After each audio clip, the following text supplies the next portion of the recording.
Bismillahirrahmanirrahim. Assalamualaikum warahmatullahi wabarakatuh. Waalaikumsalam warahmatullahi wabarakatuh.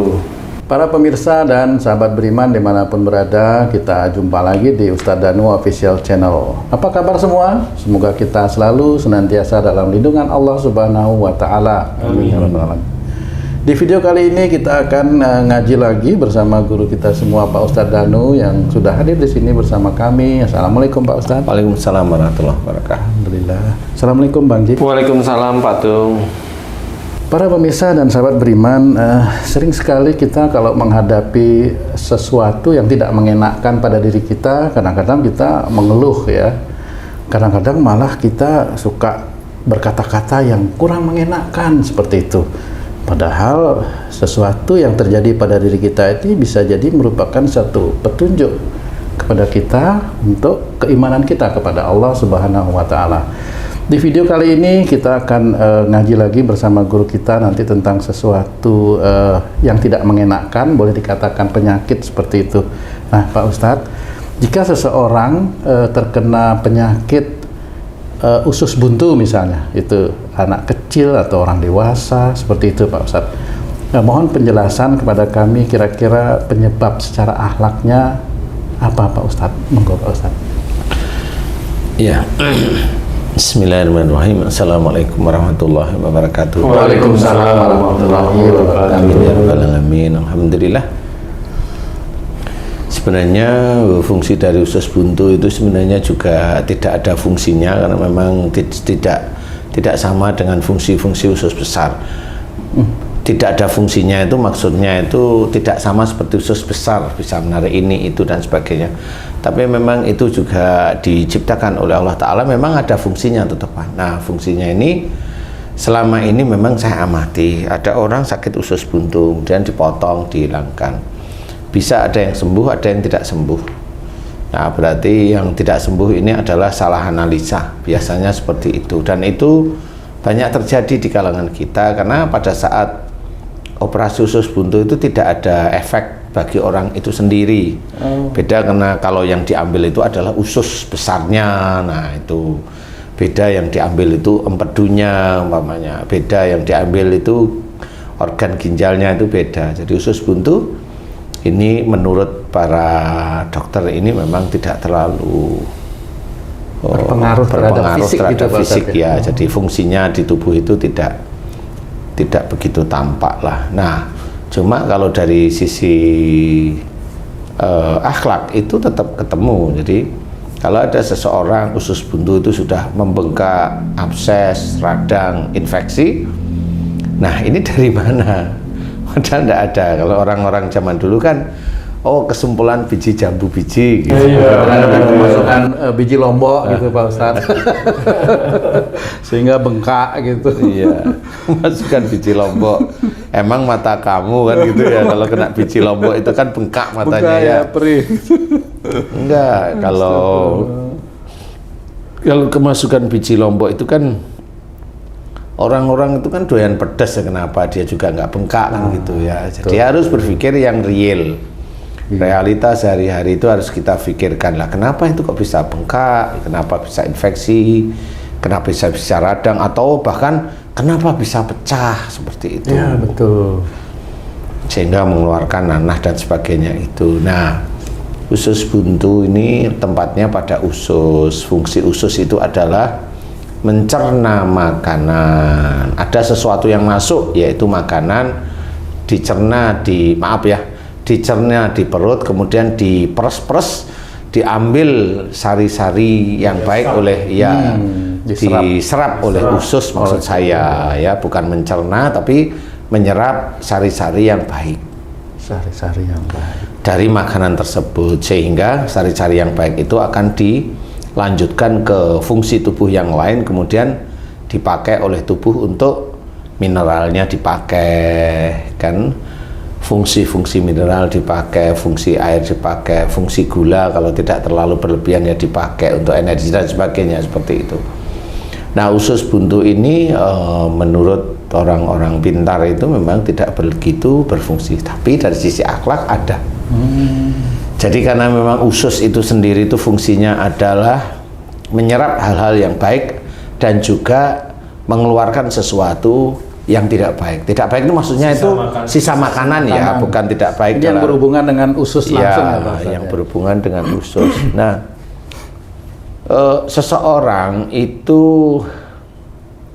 kalau dia belajar dari sisi agama Islam, dari sisi syariat, itu mirip seperti fungsi usus itu sendiri.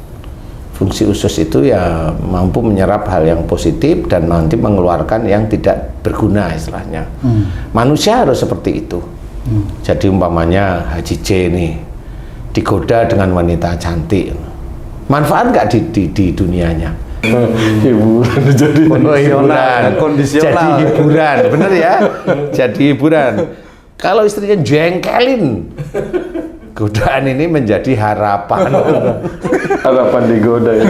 Harapan digoda. Nah, ini juga sama, Tung juga sama. Kalau kamu digoda wanita, itu gimana coba? Ya, kadang-kadang tergoda, Pak Ustadz. Karena sesuatu itu tadi, itu kondisinya Gimana coba? Kondisinya itu mungkin di rumah itu kok pada diam-diaman. Jadi menggodakan diri ya.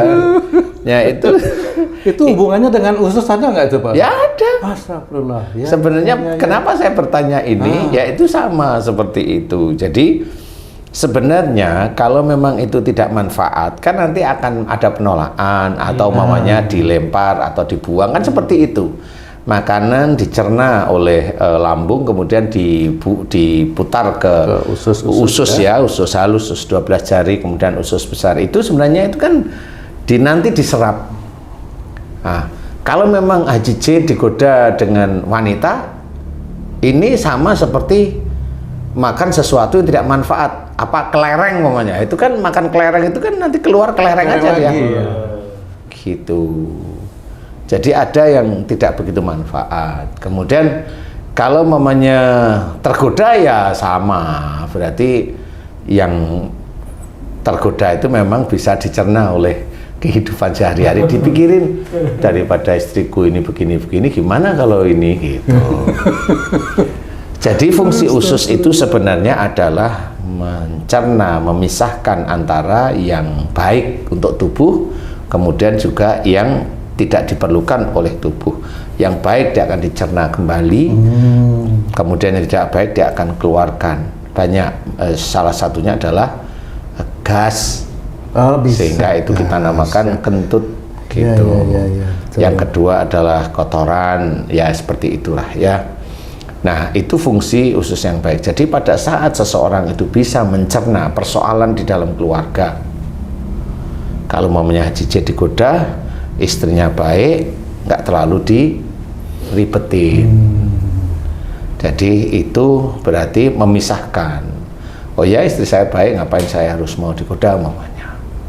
Kalau Tung mamanya digoda, dilihat keluarganya. Kalau keluarganya baik, ya nggak mau digoda ya alhamdulillah. Maaf Pak Ustadz, apakah godaan itu juga bisa datang dari istri dan anak-anak di dalam keluarga itu, Pak Ustadz? Sama, itu kan karakter ya nanti ya. Kalau ini ini hanya analogi. Faktor luar. Faktor luar. Sebenarnya ini hanya analogi sebenarnya. Jadi sesuatu yang tidak baik, nah, saya anggap itu godaan itu sesuatu yang tidak baik. Ya, contoh umpamanya. Punya uang ini 200 juta, mau beli Mercy, itu kan godaan yang tidak baik sebenarnya. Kan godaan nggak cuma wanita ya. Iya betul. Mercy umpamanya, dicari 200 juta itu Mercy yang GLC, yang coupe, yang tahun 2021. Ya duitnya kan ya kurang. Nah kan seperti itu. Kan 1,2 eman itu. Makanya kalau duit kurang itu, kalau itu tergoda kan akhirnya apa-apa diusahakan kan seperti itu. Nah orang yang seperti ini sebenarnya yang analoginya mirip seperti di usus tadi sebenarnya. Jadi fungsi usus yang normal adalah sesuatu yang baik akan dikembalikan ke dalam tubuh, yang tidak baik dibuang. Nah, kalau usus buntu bagaimana? Nah, usus buntu ini adalah usus yang memang tidak terlalu ada fungsinya. bagi orang-orang pintar. Bagi saya tetap ada fungsinya. Makanya kenapa ada orang sakit usus buntu? Kalau orang pintar itu, mamanya Pak Dokter itu ya kalau ini kelihatan di daerah itu, daerah kanan bawah, oh ini usus buntu, udah kita besok operasi, potong aja selesai, nggak perlu dia analisa yang aneh-aneh. Tinggal nanti ditunggu masih sakit apa enggak. Iya. Nah ini yang repot ya. Berarti dia juga kerja kadang-kadang tidak terlalu ini. Tapi kalau dokternya pinter ya dianalisa dengan tepat seperti itu. Nah, kenapa terjadi usus buntu? Dari sisi mana akhlaknya?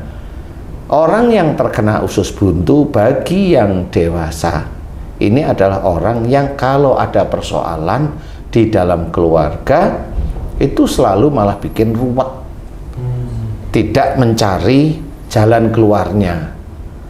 Kalau di usus itu kan ada usus besar, kemudian sebelah kanan itu usus buntunya di situ. Nah, usus besar ini sudah proses-proses mau selesai, kemudian baru keluar ke arah anus kan gitu. Nah, di titik itulah ada usus buntu. Nah, orang ini kebiasaan kalau dia ada persoalan tidak mau menyelesaikan, maunya uring-uringan, mutung dan sebagainya. Ini kans terkena usus buntu ini besar. Jadi kalau ada masalah, apalagi ada masalah, kemudian langsung jengkel di otak, masalah lagi, kok nggak selesai-selesai. Nah, orang yang seperti itu dia terkena kans usus buntu itu mudah. Insya Allah ya, insya Allah, karena dia tidak mau menyelesaikan masalahnya dengan normal. Jadi istilahnya itu kalau tadi saya bilang makanan itu harusnya dicerna, kok dicerna sih? Harusnya di sari-sarinya ya, diserap. sari-sarinya itu diserap. Nah, di dalam keluarga itu entah itu suami atau istri itu nggak mampu dia, mana yang baik dari istri saya, mana yang baik dari suami saya, itu nggak mampu, dia gabung aja. Yang penting saya tuh kalau nggak cocok jengkel, nggak jawab WA mamanya, atau marah, pasang tampang serigala mamanya. Kan sama. Tampang setan. Tampang serigala, tampang setan. Saya kan belum pernah lihat setan. Kalau langsung tampang penggoda lah itu tahu kalau itu sih. Ya. Dia bersolek berarti. Jadi kalau wanitanya, kalau dia udah jengkel nggak jawab WA. Kalau laki-lakinya kalau udah jengkel tampang serigala, galak kelihatannya. Lah kan nggak ketemu. Nah ini kan ini besok terkena usus buntu. Sebenarnya ke arah itu. Nah inilah sebenarnya yang akhirnya dipotong. Bisa aja itu usus buntu bisa. Di luar ada sihir ya, nggak ngomongin sihir di sini nih. Ini benar-benar usus buntu beneran nih. Nah caranya yaitu gimana caranya menyelesaikan usus buntu biar tidak dipotong? Ya sudah, harus berjanji pada Allah Ta'ala mulai hari ini harus kalau ada masalah itu selesaikan dengan baik, selesaikan dengan syariat Islam, cara ngomong juga baik, lemah lembut, kemudian dicari jalan keluarnya. Jadi salah ya jangan menyalahkan, nggak usah menyalahkan. Namanya orang itu kalau melakukan sesuatu salah itu ya normal. Tinggal orang ini umpamanya orang ini mau nggak dinasehatin. Kalau Haji J dinasehatin langsung mau umpamanya. Ya saya bisa nasihatin Haji J langsung. Karena beliau nggak ada gaya jaim. Nggak punya Haji ya? Nggak punya, jadi mau nerima. Nggak gengsi gitu. Nggak. Kalau mamanya kamu tung, nah kalau aku nasihatin kamu maunya, saya lihat gayamu itu gengsinya tinggi. Saya nggak pakai gaya langsung, nggak nyindir saya. Nah nyindir itu tahu apa nggak ngerti. Iya benar. Kan gitu. Benar. Nah tahu apa nggak ngerti. Nah itu tetap saya kasih nasihat karena apa? Karena ada yang salah. Masih ada yang banyak persoalan-persoalan yang harus diselesaikan. Kecuali kalau mamanya nggak gengsi, ya bener nggak gengsi. Saya ngomong ya nggak gengsi istilahnya. Jadi harus belajar kalau ada persoalan dalam rumah tangga, belajar diselesaikan dengan baik. Kalau memang antara mamanya Haji J dengan istrinya, ini kayaknya harus ada orang tengah deh. harus ada hakam, harus ada orang yang bijak untuk menyelesaikan saya dengan istri saya. Ya cari orang bijaknya. Sehingga itu nanti bisa mau kemana nih? Mau istrinya Haji J itu mau solehah beneran, ya bener-bener pahami. Apalagi kalau istri Haji J itu ngajari ngaji, membaca Quran semuanya. Lah kan ngerti berarti tentang agama Islam. Ya harusnya paham tentang kehidupan sehari-hari. Kalau nggak paham, ya dibikin gimana caranya paham. Gimana cara paham itu bukan nggak tahu tuh sih mukanya dibelebekin ke air ya, jangan itu memaksa itu ya. Intinya gimana caranya paham itu pakai trik, di mana trik itu agar dia menjadi solehah mamanya. Kayak kamu tuh mamanya sama, gimana kamu itu kaku, istrimu kaku, anak-anakmu juga kaku dan sebagainya. Gimana ini caranya bisa selesai nih keluarga? Loh kalau kamu itu hanya cuma ngomongin di empat nyawa di sini, ya nggak bisa keluar, nggak ada yang mau nggak ada yang mau ngalah di titik itu. Kamu mau ngasih tahu apapun ya nggak akan digubris. Sana mau ngasih tahu kamu ya nggak buat kamu gubris. Karena apa? Karena nggak di sini nggak ada hakim di sini. Nggak ada hakim. Jadi ya kalau ngomong ya ngomong aja. Menurut kamu selesai, menurut sana selesai, menurut anakmu selesai. Padahal kalau dilihat tidak ada yang selesai itu, gitu. Nah inilah yang akan menjadi masalah nanti di usus buntu. Insya Allah itu seperti itu. Nah itu tergantung, umpamanya anakmu cuek, ya dia tidak terkena usus buntu lebih awal. Lebih awal. Tetap mengintai nih, tapi mengintai aja nanti. Gitu. Walaupun ini nggak jadi doa, umpamanya nggak taunya dia dapat suami atau dapat istri jengkelin. Nah ini udah kepancing terus. Kalau mamanya dulu anakmu yang laki atau yang perempuan, kalau ngomong sama kamu nggak kamu gubris, kan jengkel nih udah. Jadi persoalan itu tidak pernah selesai. Sekarang terbalik Pak Ustadz. Gimana? Saya ngomong nggak digubris. Wah ini dibalik nih. Nah, tapi ini yang salah. Yang ini yang salah ini kayaknya gurunya yang. Saya langsung astagfirullah. Nanti udah impas nih. Belum juga ternyata. Tetap ada persoalan. Iya tetap. Sehari-hari kan ujian. Jadi ya tetap. Makanya caranya menyelesaikan usus buntu adalah ketahui persoalannya itu apa, yang menjadikan marah di dalam keluarga itu apa. Kayak Haji J mempunyai persoalan dengan istrinya. Haji J emang nggak marah, tapi kan gedek aja. Nah ini insya Allah nggak jadi usus buntu, tapi masalah yang lain mengintai gitu. Ya, usus buntu nggak, tapi masalah yang lain mengintai. Apa itu Pak Ustadz kira-kira? Ya belum tahu saya, kan belum terjadi. Udah takut. Maaf ya Ji, maaf. Paling tidak itu yang mengintai itu adalah akhiratnya nanti. Masya Allah. Jadi tetap harus diselesaikan persoalan demi persoalan, karena persoalan itulah ujian. Betul. Persoalan di dalam keluarga itu ujian di dalam keluarga harus diselesaikan dengan syariat agama Islam yang baik. Sehingga itu menjadi pahala, sehingga itu menjadi lulus di hadapan Allah Ta'ala. Itu cara-cara Islami. Kalau dibiarin namanya cuek. Kalau udah masalah yang lain lagi nanti. Kena masalah lain lagi ya cuek lagi, akhirnya cuek gitu. Akhirnya nggak selesai semua masalah gitu. Di masalah datang itu biarin, nanti selesai sendiri. Padahal yang itu selesai karena Allah ingin bikin masalah baru aja, ujian. Selesai aja karena dibiarin. Tapi kan ujian nggak bisa, sehingga pahala di dalam rumah tangga itu nggak dapat semua. Ya istrinya nggak dapat, suaminya nggak dapat, sehingga di dalam berumah tangga ini yang mana nih mau ku anfusakum ba'alikum naro nggak ketemu. Jadi ayat itu nggak ketemu, sudah mau dicari kemana nggak ketemu nih. Kayaknya nggak bisa deh saya, gitu. Nah ini yang menjadikan nanti menjadi sumber, jadi salah satunya adalah usus buntu. Ya. Ustaz, kalau seseorang sakit usus buntu kemudian dioperasi dipotong, tapi akhlaknya nggak berubah, tetap seperti penyebab usus buntu tadi itu, meningkat ke penyakit apa tuh biasanya? Biasanya meningkatnya ke penyakit ya besok itu bisa menjadi tumor atau kanker usus. Kan itu persoalan dalam keluarga yang intinya kalau nggak ada jalan keluar itu maunya marah, diem, tapi marah. Besok pas marah keluar ya bisa dikeluarin. Itu kan biasanya kalau orang muslim rata-rata kalau sudah melakukan hal tersebut itu kan jarang taubat kepada Allah Ta'ala, bahwa yang dilakukan tadi, kemarin kemarinnya lusa dan sebagainya, itu sebenarnya itu dosa. Tapi lewat begitu saja. Lewat begitu saja karena memang nggak ngerti kalau yang habis dilakukan itu dosa. Taunya yang itu amal ibadah itu sholat, taunya itu. Padahal kalau sholat itu paling hanya 5 menit.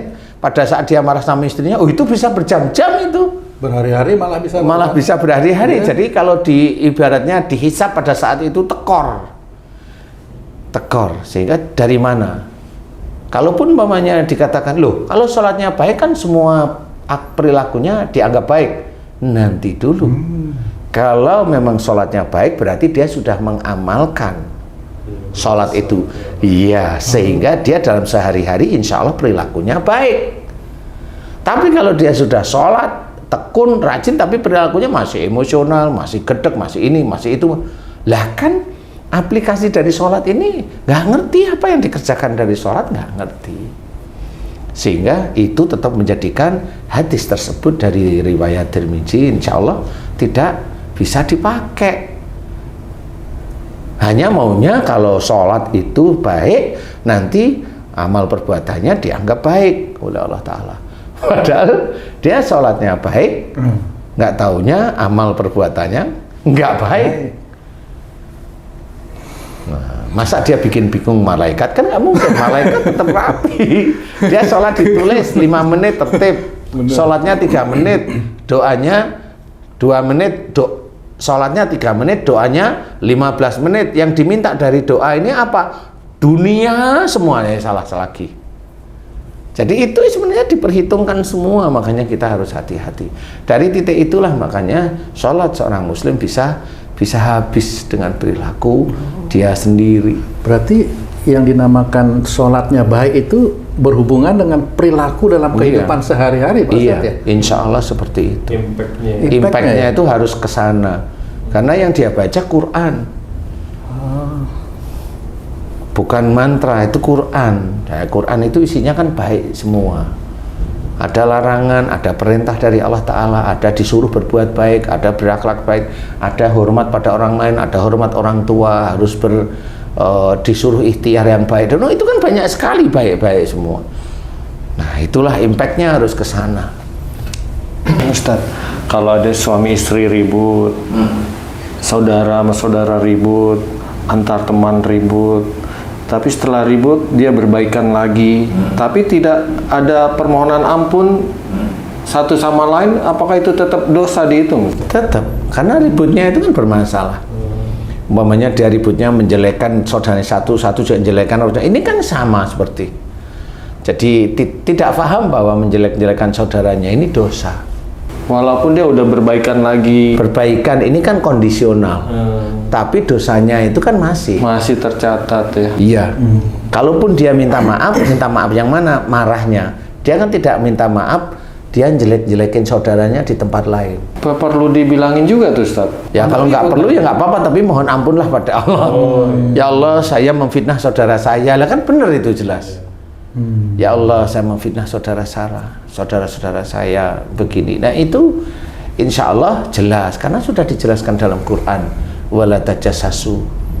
Biasanya mereka atau kita tuh kalau udah selesai marah dan lain-lain, kemudian bermain lagi atau berhubungan baik lagi, itu udah merasa udah nggak ada dosa lagi yang lalu, seperti itu biasanya gitu. Iya sih sebenarnya. Sekarang persoalannya itu begini loh, Ci. Ini persoalannya begini. Tujuan Haji J dari Jakarta menuju Surabaya. Ini dari berangkat nih, menuju Surabaya nih. Di titik Haji J itu menuju Surabaya, ada perjalanan menuju Cirebon, menuju Semarang, kemudian menuju mana-mana sampai Surabaya. Di titik itu nggak tahunya menuju Cirebon Haji J nyaman, kan diem. Tujuannya ke Surabaya kan dianggap nggak ada. Tapi kan sebenarnya tujuannya kan belum selesai di Surabaya itu. Pada saat ini nyaman sampai Surabaya, padahal di Cirebon nyaman, di Semarang nyaman, di Tuban nyaman, di umpamanya gitu ya. Akhirnya ke semua tempat ini nyaman, tapi di titik di Surabaya Haji J nyaman. Nyaman ini sebenarnya sama seperti Haji C itu melakukan suatu perbuatan dengan saudaranya bertengkar, tapi berbaikan, ya. Berbaikan itu nyamannya. Kan Haji C itu kan harus ada persoalan dari Surabaya kembali ke Jakarta. Nah, kembali ke Jakarta itu apa? Harus difahami bahwa oh, saya kemarin di Cirebon begini ya, harus diingat-ingat. Oh, saya di Semarang begini ya. Oh, saya berhenti di sini, makan di sini, istirahat, saya sholat di sini. Kan itu diingat-ingat sebenarnya. Dalam arti harus mengambil hikmah dari setiap perjalanan itu, Pak. Iya, harus diingat apa yang dikerjakan. Jadi tidak selesai dari Cirebon, dari Semarang sampai ke Surabaya itu dianggap hilang. Sampai di Surabaya, alhamdulillah. Kamu makan di mana? Nggak tahu. Kan begitu jawaban. Kalau tadi itu mamanya udah rukun lagi, persoalannya kan nggak tahu.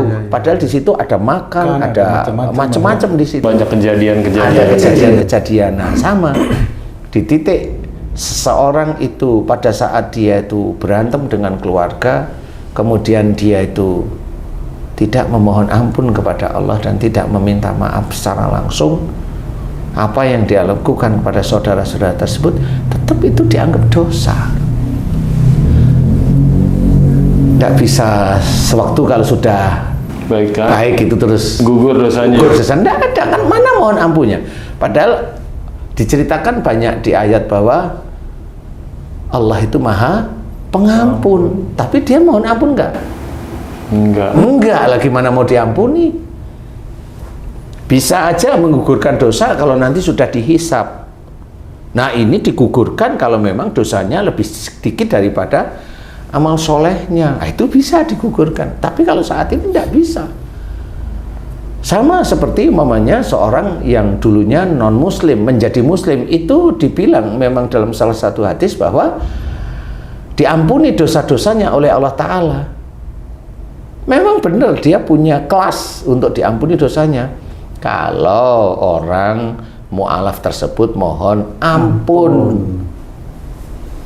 Kalau enggak, ya enggak, tetap aja dosa-dosa yang dia lakukan dulu ya tetap aja enggak dihapus sama Allah Ta'ala, menjadi catatan. Loh, kenapa itu menjadi catatan? Lah, sekarang kalau kita yakini bahwa semua manusia, muslim atau non-muslim, kan ada raqib sama atid. Dia mencatat kebaikan dan mencatat keburukan. Nah, itulah gunanya kita untuk mawas diri bahwa jangan kita itu bermain-main dengan akidah. Sehingga pada saat seseorang melakukan kesalahan, ya tobat kepada Allah Ta'ala. Walaupun tobatnya itu melebihi kesalahannya, itu malah lebih bagus.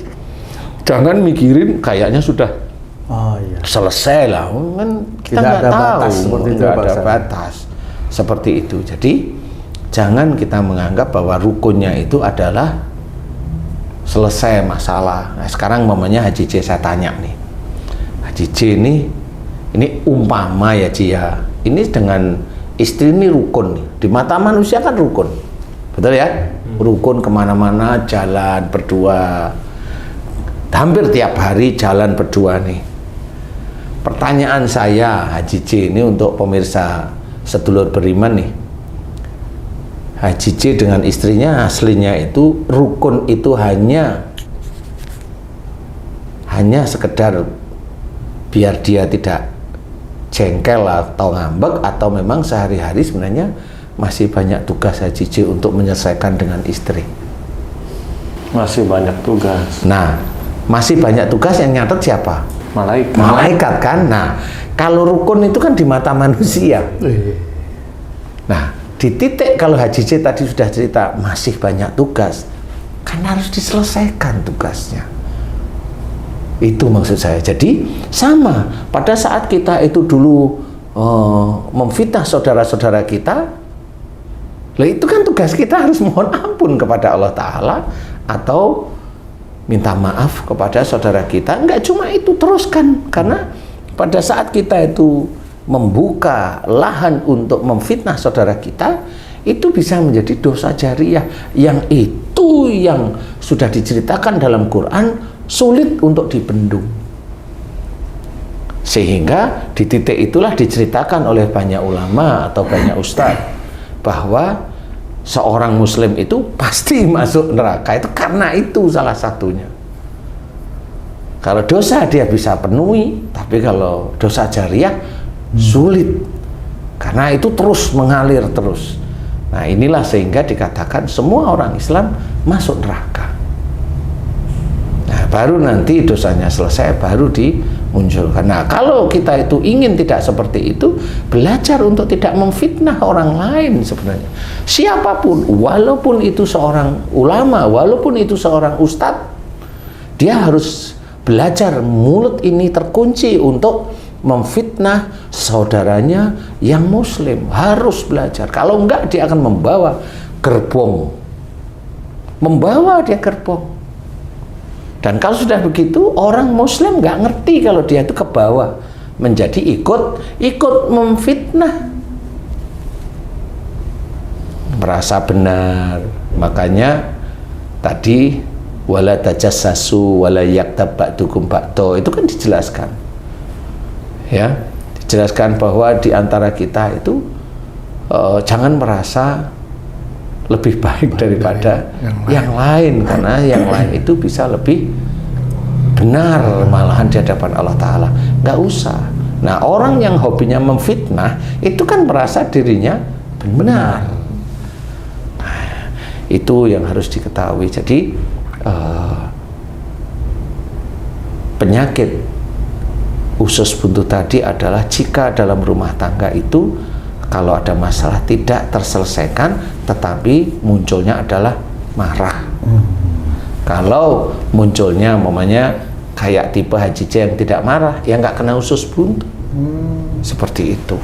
Bukan berarti selamat dari intaian masalah itu juga begitu Pak Ustadz? Tidak, kan ganti-ganti. Kalau kamu itu umpamanya kamu dari SD kelas 4 mau ujian terakhir itu kan soalnya kan macam-macam. Beda-beda. Tinggal nanti di total itu kamu lulus apa enggak, kan gitu aja. Kan mirip-mirip aja kalau kita mau berpikir realita seperti itu. Sebenarnya keimanan itu ya mirip-mirip di kehidupan bisa dunia. Dianalogikan seperti itu. Bisa. Nah Pak Ustadz, mohon maaf ini tadi kan itu dalam rumah tangga, berarti suami istri. Kalau yang terkena usus buntu ini seorang anak kecil misalnya, itu bagaimana Pak Ustadz? Sama, dia orang tuanya itu kalau menyelesaikan masalah emosional, salah satu emosional bisa, dua-duanya emosional bisa. Turun ke anaknya seperti itu? Ya sebenarnya sifat itu ada pada anaknya. Cuma pada saat di titik orang tuanya itu umpamanya dia itu dekat sama Allah, dekat itu maksudnya ibadahnya tertib umpamanya ya. Kemudian dia mohon agar keluarganya itu keluarga yang menjadi sakinah mawaddah warahmah, itu lebih cepat dimunculkan oleh Allah Ta'ala, anaknya bisa menjadi usus buntu dari sisi orang tuanya yang belajar dekat dengan Allah Ta'ala. Kenapa? Itu agar menjadi pelajaran bagi orang tua tadi, masih ada salah dan dosa yang kamu masih harus selesaikan, yaitu di anak yang sakit usus buntu itu. Petunjuknya melalui anaknya. Petunjuknya itu tadi, melalui anak. Jadi kalau ditanyain, bener nggak kalau di antara bapak sama ibu ini kalau ada masalah sering berantem? Bener, insya Allah begitu jawaban. Bener, buntu gitu loh, ketemunya di berantem. Nah kalau sudah begitu ya harus kembali jalan Allah, tobat, mohon ampun terus menerus, emosional yang masih ada terus dimohonkan ampunan kepada Allah Ta'ala agar tidak keluar emosi, agar tidak keluar egois, agar tidak keluar kalimat-kalimat yang sebenarnya tidak disukai oleh Allah Ta'ala. Itu seperti itu. Nah dari titik itulah mulai mudah-mudahan doa yang baik, mohon ampun, mudah-mudahan anaknya diberi kesembuhan. Kalau dia yang kena usus buntu, ya mudah-mudahan bisa diberi kesembuhan kalau memang imannya dia kuat. Kan untuk menjadi sembuh cepat itu kan iman harus kuat. Masalah lagi di situ. Masalah lagi itu nanti. Insya Allah seperti itu. Jadi bisa dengan mohon ampun, insya Allah bisa. Makanya daripada kita menelurkan usus buntu kepada anak-anak kita atau besok usus buntu dari diri kita atau pasangan kita, ayolah kita berbuat baik. Kalau ada masalah dalam keluarga, selesaikan dengan baik. Ada di jalan Allah, jangan merasa benar, jangan merasa sebagai imam, Jangan juga merasa sebagai makmum atau makmumnya tahu imamnya seringkali selingkuh umpamanya gitu tuh, umpama Umpama ini Pak Ustadz. umpama. Umpama. Sehingga dia terngiang-ngiang selingkuhnya, sehingga dia tidak percaya dengan imamnya seperti itu. Nah itu juga tidak boleh. Karena manusia lalai itu normal, lalai 2 kali normal, lalai 3 kali normal, lalai 10 kali ya normal. Lu kok normal terus? Normal untuk dia. Kalau untuk saya nggak normal kan gitu. Kan ini belum selesai ceritanya. Ya untuk dia itu normal. Lah kenapa? Ya itu tadi. Kadang-kadang itu minta digoda masalahnya itu. Nanti ditanya kenapa? Oh ngilap. Ada aja alasan ngeles tuh. Iya. Bang J, gimana? Ada yang mau ditanya lagi? Alhamdulillah udah jelas cukup. Oke, baik. Terima kasih banyak Pak Ustadz penjelasannya. Para pemirsa dan sahabat beriman dimanapun berada, demikian tadi penjelasan dari guru kita Pak Ustadz Danu mengenai satu penyakit usus buntu. Ayo, ini para pemirsa dan sedulur-sedulur semua ya, kita harus introspeksi, termasuk diri saya yang ada di sini ya, supaya kita tidak terkena satu penyakit. Aduh, tidak enak banget itu kalau kena penyakit usus buntu, lagi tempatnya di dalam yang kita nggak bisa lihat, ngeri banget itu ya Ji ya. Nah, para pemirsa dan sahabat beriman dimanapun berada, demikianlah video kami kali ini, kajian kami kali ini. Mudah-mudahan ini bisa bermanfaat untuk meningkatkan keimanan dan ketakwaan kita kepada Allah Subhanahu wa Ta'ala. Saya Tung pamit diri, kita jumpa di kajian kami yang lain. Wassalamualaikum warahmatullahi wabarakatuh. Waalaikumsalam warahmatullahi wabarakatuh. Alhamdulillah.